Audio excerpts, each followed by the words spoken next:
What is the most disgusting thing you have ever done that you took pleasure in? My wife and I had two wonderful daughters, 13 and 10, and a pretty healthy relationship. At some point things started to appear off. She got very clingy to her phone all of a sudden, made sure to delete the saved password feature on our common PC, stated having phone calls that suddenly ended when I came into the room.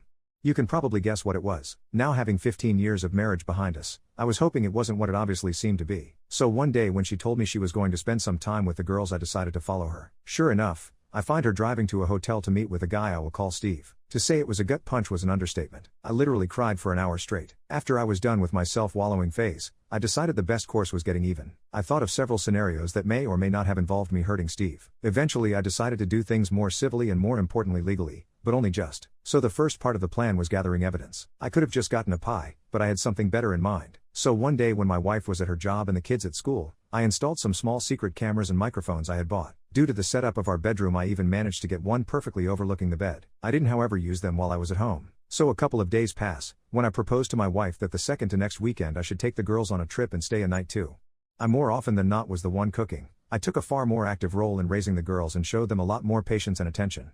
She was usually busy working or drinking, so me going alone with the girls on a trip wasn't that weird. So 2 weeks pass, in which time I get my affairs in order and contact a lawyer to write up a separation agreement that would involve me keeping residents in custody. I go on the trip, try to not give anything away to the girls and wait and see if Steve and my wife fall into the trap. When I returned I checked the recordings of the weekend, and sure enough it's a 36-hour fest. When they weren't doing the deed, the dialogue was something even better. I found out that Steve had a wife. But even worse, they also talked about me. And I heard the obvious character assassination that I expected about how small my PP was, an insecurity of mine, how I didn't satisfy her. But there was some really hurtful stuff, like her telling Steve some of my deepest secrets and shameful stories that I had only told her about, just so they could have a laugh. She even told him about my dope story and how I attempted to take my life when I was 16. So at this point I didn't have any doubts on what to do. The next day when the kids left, but before my wife left, I confronted her with the video and told her that either she signs the separation agreement and leaves the house or the girls are going to receive an in-depth explanation of all the positions in which mommy cheated on daddy. I wasn't going to do that. Just to be clear, I love my daughters too much, but I put the threat there and she was too emotional to realize my bluff. She went through all the stages, denying everything, trying to bargain, threatening me, and getting angry. I let it go through all that stuff. Eventually she signed the paper and she departed that very evening after she told her goodbyes to the girls. I didn't show or tell the girls anything graphic. I was always very honest with them, which is another reason why I was always the favorite parent, so I just said that mommy had been unfaithful. The younger took some time figuring it out, but that was made up by my older getting mightily upset. She had just gotten her first boyfriend, as I'm not sure the term really applies at that age, but she knew enough of the world to get mad big time. This would be important at a would-be custody battle, as though she did for the moment agree to give over custody. I feared, and I was right to fear, that she would try and fight me for the kids.